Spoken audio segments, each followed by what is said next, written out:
달걀부터 키친으로 오신 것을 환영합니다.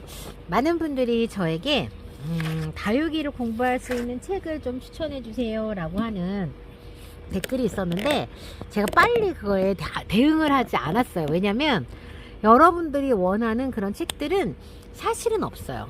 사실은 없고, 저도 해보니 그런 책들은 없더라. 그래서 자, 우선은 제가 조금 참고를 했던 책 중에서 조금 보시면 좀 좋을 것 같은데, 푸른 길에서 나온 에케베리아 원예종이라고 하는 책이에요. 로렌 슐츠, 아텔라 카피타니가 지었고요. 서종철 옮긴, 황성주가 감수한 책입니다.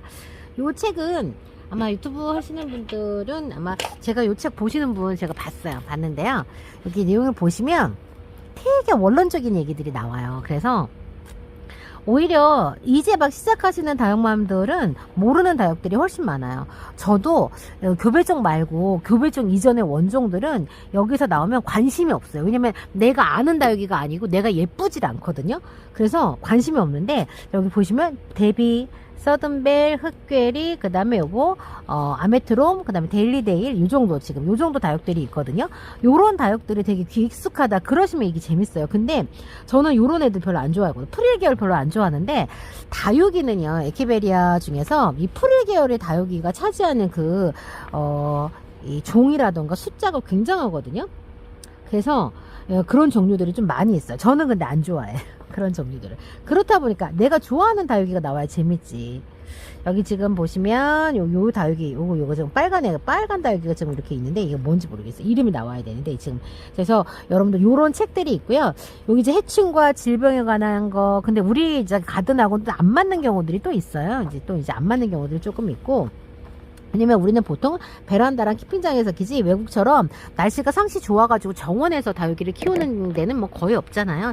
저기 남부나 아니면 제주 일부 지역에서나 가능하지 않나 하는데, 자, 이름을 좀 이해를 해라. 그 다음에 이름이 어떻게 지어졌냐, 왜 이름이 변하냐, 이제 이런 것들이 있어요. 자, 원래 야생에서 발견된 새로운 종은 공식적인 방법으로 이름이 부여가 되는데, 일반적으로 분류학자에 의해 라틴어로 쓰여진대. 어쨌든 뭐 이름이 쓰여지는 방식이 뭐 그렇다라는 내용이 있고요. 뭐 이름이 타당하냐, 막 이런 얘기들이 있어서 이거 뭐지? 이 내가 원하는 내용이 아닌데 그러실 수 있어요. 근데 한 권쯤 갖고 있으면 두고두고 보면서 그럴 수 있어. 자, 한글명의 애프터글로우에 관한 이제 이런 것들이 이제, 자, 요런 내용들이 오른쪽 페이지에 있습니다. 자, 파랑새에 관한 이야기가 있어요. 블루버드 파랑새 73페이지 한번 가볼까요? 73페이지에 파랑새 이야기가 나오는데, 우리가 기대하는 파랑새 이야기가 되게 자세하게 나와 있지 않아요. 한번 볼까요? 블루버드, 국내 유통명은 파랑새, 프랭크 레이넬트의 교배종이다. 간혹 생산되는 자구만 제거해준다면 로지트리 25cm까지 자라는 중대형 종이다. 잘 자란 식물은 가을에서 겨울에 이르는 기간 잎이 청백색을 띠고 붉게 물든다. 뭐 이게 끝이야? 뭐라고? 이게 끝이야. 어떻게 키워라, 뭐해, 이런 거 없어.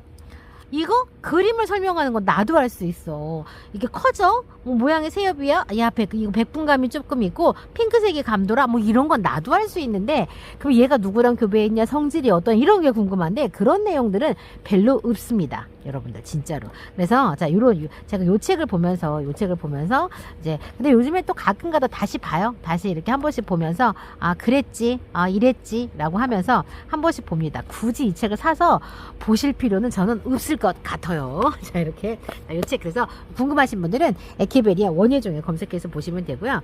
저는 제가 이제 예전에도 보여드렸지만, 이제 이렇게 제가 이제 공부한 요 책이, 그 공책이 이게 한 7, 8권 정도 돼요. 요즘에 이제 많이 안 했지만, 여기에서 제가 이제 배웠던 거, 어디에서 설명하는 이런 것들을 메모를 해가지고 여러분께 이제 전달을 드리려고 제가 이제 이렇게 메모를 해가면서 요거를 이렇게 본답니다. 최근에 제가 지금 공부를 한 내용은 뭐였냐면, 칼슘제에 관한 공부를 제가 안 그래도 하고 있었어요. 왜냐면 사박토 언니가 칼슘제에 관한 이야기를 해줘가지고, 칼슘제에 관해서 막연하게 하는 게 아니라 농사를 짓는 분들이 하는 강의를 들으면서 이 작물에 칼슘제가 어떤 영향을 끼치는지에 대해서 제가 이렇게 공부를 하면서, 아, 칼슘제는 진짜 전 생육기에 이렇게 좀 뿌려주면 좋은 영양제구나 라고 제가 알게 됐어요. 자, 그래서 제가 요거 한번 거리대에서 소개해드린 적이 있는데요. 요거 칼슘킹 지금 출시 기념으로 네이버랑 그다음에 쿠팡에서 50% 네이버는 저는 못 찾았고 쿠팡에서는 지금 이거 50% 해서 얘를 지금 얘 7,500원, 15,000원, 7,500원, 얘가 22,000원인가 그렇거든요. 근데 그거를 반값에 지금 판매를 하고 있더라고요. 그래서 칼슘제는 되게 많아. 알로 된 것도 있고 이렇게 액상으로 된 것도 있어. 알로 된 것도 물에 녹여서 주기도 하고 화분에 올려주기도 하고 흙에 섞어서 주기도 하고, 액상도 물에 녹여가지고 물에 관주를 해주기도 하고 연면 시비도 하고. 자, 근데 요거는 연면 시비 전용이에요. 사실은요, 칼슘이 되게 이동이 느린 그런 미네랄이라고 해요. 이동이 되게 느려가지고 이게 그래서 왜 팁번 현상이라 그래서 이파리 끝이나 새순 끝이 이렇게 타서 말려 들어가는 현상들이 칼슘이 부족했을 때 생기는데, 그 이유가 뿌리에서부터 얘네들이 보통은 잎보다는 뿌리에서 빨아져 올라오는 게 훨씬 더 효율적인데 가장 끝에 있는 그 잎까지 가지 않고 중간에 어딘가에 고착되는 거예요.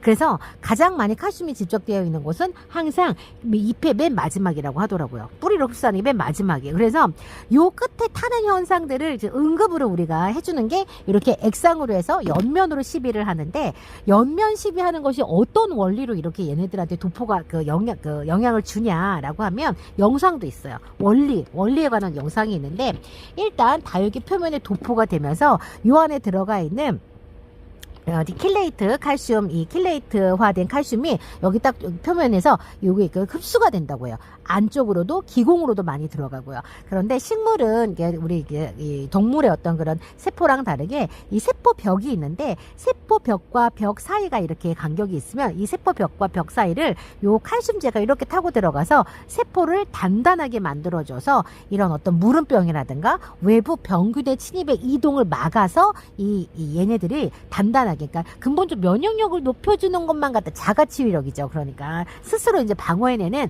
그런 기전을 발휘를 하는 게 바로 칼슘제라고 합니다.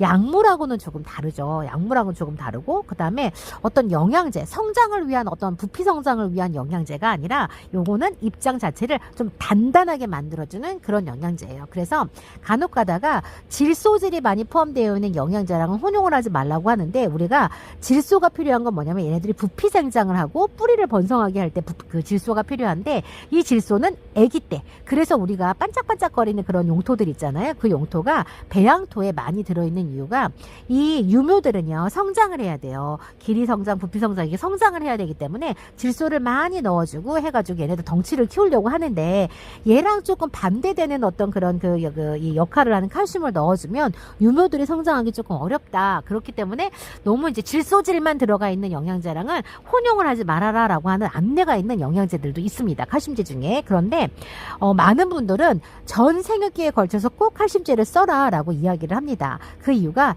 아기 때부터 부지런히 칼슘제를 적정량을 살포를 시비를 해가지고 여기 뿌리에서 맨 마지막 떡잎부터 가장 새순까지도 칼슘이 골고루 퍼지도록 아기 때부터 전 생육기에 걸쳐서 골고루 살포를 하도록 권장을 하고 있습니다. 다육도 마찬가지예요. 그래서 다육도 아기 때부터 이제 많이 노쇠한 그런 많이 묵은 다육들까지 전 생육기에 걸쳐서 칼슘제를 주는데요. 알로도 주고 물로도 주고. 자, 물을 주는 거는 맹물보다는 항상 칼슘제를 타서 주는데, 요거는 연면시 비용이에요. 그래서 급할 때 진짜 연면에다 이렇게 이파리에다가 줘서 2% 침투할 수 있게 그렇게 만들어진 칼슘제인데, 칼슘은 흡수가 굉장히 어려워요, 여러분들. 제가 무슨 얘기 드리고 싶냐면, 여러분들이 우유나 그 다음에 멸치나 이런 것들 칼슘 많이 들어있다고 많이 드시잖아요. 중요한 건 들어있는 함량이 아니에요. 내 몸에 얼마만큼 쓰이는 흡수율, 효율이 되게 중요하거든요. 제가 이런 말씀 드려요. 아이들한테요, 애기 있죠. 유아기 애기들한테 우리 이유식 먹일 때 뭐 먹이라 그래요? 소아과 선생님이? 소고기 먹이라 그래요. 그런데 성인이 된 그 어른들, 우리 운동할 때 뭐 먹나요? 소고기 먹나요? 닭고기 단백질 먹잖아요. 그게 이유가 아이들한테 필요한 철분이라던가 이 단백질 흡수율이 소고기가 제일 높아요. 소고기가 제일 높습니다. 그런데 어떤 분들은 이런 그 식물성 단백질 중에서도 이 콩에는 당연히 많이 있는데, 콩을 선호하는 이유가 흡수율이 높아요. 식물성 단백질 중에서. 그런데 이제 미역에도 어마어마 들어가 있고요. 그 다음에 다시마에도 엄청 많이 들어가 있고, 김에도 많이 들어가 있고요. 그 다음에 북어에도 엄청나게 많은 양의 단백질이 들어가 들어가 있는데 그런 것들을 성장기 애들한테 추천하지 않아요. 단백질 보충하라고. 왜요? 흡수율이 현저하게 떨어지기 때문에 그래요. 칼슘도 마찬가지예요. 여러분들이 우리 이 계란 껍데기 막 갈아가지고 주잖아요. 안 돼요. 그 애들은 칼슘이 어마어마하게 들어가 있는 석회질 덩어리들이지만 석회질은요, 물에 녹지 않아요. 물에 녹지 않기 때문에 그 애들은 뿌리를 흡수할 수 없어요. 이 석회질 달걀 껍데기가 물에 녹는 비율이 0.5%인가 0.2%인가 그렇더라고요. 안 되는 거예요. 물에 안 녹아. 칼슘은 물에 녹아야지 뿌리를 흡수를 하는데, 그렇기 때문에 여러분들 칼슘이 많이 들어가 있는 것과 우리가 몸으로 흡수할 수 있는 흡수율은 전혀 다른 개념이기 때문에 그런 것들은요 많이 참고를 하셔요. 칼슘 100%, 석회질 100% 하더라도 실제로 뿌리가 흡수할 수 있는 걸 먹을 걸 주는지, 이제 이게 중요한 거죠. 난 먹어야 되는데 돌덩이를 주면서 먹으라고 하면 먹을 수가 있겠냐고요. 못 먹는다고요. 먹을 수 있게끔 만들어줘야죠. 그래서 요 칼슘에서 가장 고가의 칼슘 중에 하나가 요 킬레이트제 칼슘하고요. 그 다음에 또 하나가 이제 칼슘 중에서 좀 고가 칼슘이 있어요. 제가 또 어디서 봤거든요. 이제 한번 찾아볼까요? 없다. 여기는 없다. 못 찾겠다. 그래서 두 가지를 얘기를 하더라고요. 그 중에 하나가 킬레이트화 시킨 요 킬레이트 미량 요소. 이게 어떤 거냐면, 칼슘은 단독으로 칼슘 C가 하나 플러스 이렇게 있을 때 얘네들이 뿌리로 흡수되는 흡수율이 굉장히 낮아서 얘네들을 어떤 분자에다가, 이 분자 고리에다가 칼슘을 쏙쏙쏙 박아 넣어서 이걸 통째로 뿌리가 흡수할 수 있게 만들어주는데, 그게 바로 킬레이트화 시킨 요 칼슘제라고 합니다. 그래서 이제 이 뿌리가 이게 칼슘인지 모르고 다른 영양 덩어리라고 생각을 하고 흡수를 딱 할 때 거기에 칼슘이 다 딸려서 들어가게끔 만든 게 킬레이트와 칼슘제입니다. 그래서 요 녀석이 지금 그렇게 만들어져 있어요. 그래서 요게 이 표면에 살포를 하는 거라서 여러분들 요거 저면으로 그렇게 사용하지 마세요. 그냥 스프레이로 해서 옆면 시비 앞면과 뒷면에 충분히 이렇게 살포를 해주는 용도로 사용을 하시면 되겠습니다. 어떻게? 이게 그래서 여기 보시면 독일 기술력으로 만든 킬레이트 미량 요소 아미노산이 함유된 고흡수 고효율의 기능성 칼슘제라고 하고요. 자사 제품 대비인지 30% 정도 흡수율을 더 높인 제품이라고 합니다.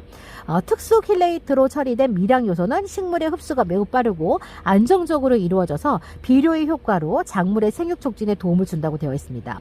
비료의 효과로 우리가 중요한 건 이거예요. 세포벽을 단단하게 하고 그 다음에 뿌리를 좀 더 많이 활성화시키는 이제 그런 역할들을 하는 거죠. 세포벽을 강화시키고 내병성 우리 해야 되죠. 내병성 증진시키고 상품성, 이게 왜냐 세포벽이 단단하기 때문에 덜 무르잖아요. 저장성이 올라가고 이제 과일은 당도가, 그다음에 이제 크기가 향상되는 이제 그런 도움을 받을 수 있다고 합니다. 그래서 요거 여러분들 제가 이제 칼슘이 하는 역할 중에서 이제 여기 보시면 세포 분열하고 형성할 때 초중기의 칼슘제가 굉장히 많이 이제 필요하다고 하고요. 세포벽의 구성 물질이기도 하고 착과에 필요한 꽃가루관을 형성한다고 해서 개화 시기에도 옆면 시비하라고 되어 있어요. 그다음에 가뭄 저항성을 증가시킨다고 하는데 우리는 다육들을 여름에 어떻게 해요? 바짝 굶기잖아요. 그래서 가뭄 저항성을 증가시키기 위해서 여름에 칼슘제 살포하는 것도 괜찮다는 거예요. 스트레스 저항성을 높여주고요. 뿌리 생육을 증가시켜주고 이렇게 합니다. 방법은 토경시비와 간주시비가 이렇게 있는데 우리 지금 소개해드리는 칼슘 킹은 이제 연면시비용으로 제가 소개를 해드렸습니다. 그래서 요거 지금 출시기념으로 50% 여러분들 지금 요거 제가 할인으로 네이버와 쿠팡에서 판매를 하고 있다니까요. 필요하신 분들은 주문하시면 되겠습니다. 사실 제가 요거를 설명하려고 한 게 아니라 100분감 강한 요 다육들을 다 가져와서 너무 예쁘지 않아요? 하면서 보여드리면서 분갈이를 하려고 했는데 칼슘제가 옆에 있다 보니까 이렇게 됐습니다. 자, 요거는 여러분 제가 다음 시간에 보여드릴게요. 오늘은 여기까지. 저는 다음 시간 다른 이야기로 다시 찾아뵙도록 하겠습니다. 그럼 안녕히 계세요.